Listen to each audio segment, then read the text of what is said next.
when Mark called me, he says, the judge asked me, were you forced into pleading nolo contendere? And Mark said, no. Hang on a second. I got to deliver this. I'll be right back. All right, yeah, I'll keep talking. So and Mark just said on the phone, he said to the judge, no. And then the judge asked him, like probably asked him, like, do you understand your rights, da-da-da-da-da. He's like, yes. So I said, he obviously was afraid to say anything to the judge other than yes and no, exactly what the judge wanted to hear. So I said to him, I said, what I would do, I said, I'd do something simple. When the judge says, did anybody force you to plead nolo? I'd say, no, nobody would threaten to keep me in this prison cell until October the 9th. No, nobody would communicate threats. No, nobody. He would possibly commit extortion by saying that my body will not be released until I do or don't do a certain act. No, nobody would force me to perform and not give me fair and just compensation. No, Judge, I can't believe you would even ask such a question. Did anybody force me? Did anybody make me? Did anybody cut me a deal? Did anybody commit extortion or communicate a threat? Judge, you've probably been in this courtroom. This must be your first day in this courtroom because nobody in the state prosecutor's office would ever do such a dastardly deed. I think you owe the state prosecutor an apology that you'd even ask such a question in this court, that I'd even know what the hell the word nolo contendere means unless somebody told me what it meant. But no, of course I plead nolo contendere because I can't even freaking spell it, but of course I know what it means. Of course I agree to it. Of course. Where's the paper? Where do I sign? Yeah, you also told me that the judge could have turned around and said, okay, I'm giving you 5 years in jail because I didn't do that. No, because I said to you, the judge, when you cut a deal with the state prosecutor said, look, if you plead nolo contendere, you go home today. Well, guess what? When you get before the judge and you say, okay, I plead nolo contendere, the state could say, the judge could say, well, unfortunately for you, there's a state mandatory prison sentence here in the state of Georgia.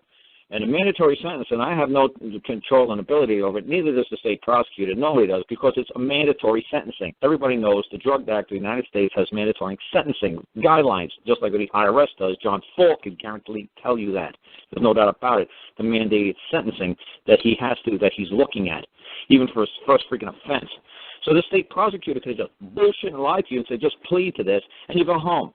The same thing cops do to all these kids. If you watch TV shows like the TV show Cops over here, they say to the black kids, hey, man, just show us what's in your pocket and we'll let you go home. Really? Really, Mr. Officer, you let me go home? Yeah, really. Just pull out whatever you got in your pocket, we'll let you go hell home. And as soon as they pull it out, the cop says, you're so fucking stupid. You're going to jail. Put your hands behind your back. The kid goes, wait, did you promise you? I didn't promise you shit.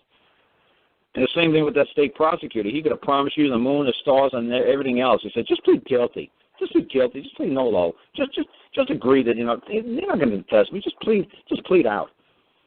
And then the next thing you know, when you get before the court, it's like, you do know, Mr. Hollingsworth, there is a state minimum mandated sentencing policy in effect in Georgia, and you had 1 seat of marijuana, and it's a 5-year automatic prison sentence. Next case, see you in 5 years. Then what do you do? Yeah, you just reminded me of something. They're putting now, in some states, the cops are getting cameras on them. I wonder if we could make that happen to the prosecutors and the judges. They wear cameras. Because what I'm saying is, I know the way I wanted to would go into court, say, of course nobody would threaten me. Of course, Judge, nobody would ever cut a deal with me. Oh, that's ridiculous. Nobody would ever promise me that I'll go home today if I plead nolo contendere. Like, I even know what that means. But if you're saying I'm going to go home if I say nolo contendere, guess what? I'll say it as many times as you want.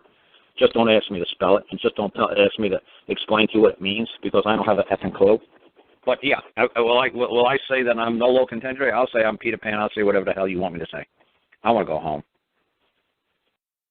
But like I said, to say the judge, but I'd like the court to notice that no man has come forth before this court and made a claim that I've done wrong, caused any injury, caused any damage, caused any harm. Nobody has accrued any loss, and this is a common law land, and where man is the creator of the government.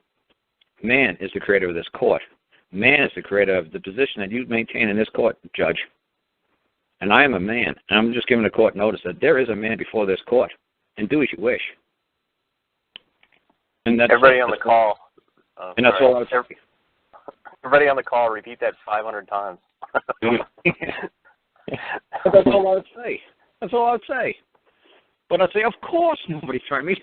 Judge, you owe the state prosecutor an apology. And I want to hear your apology.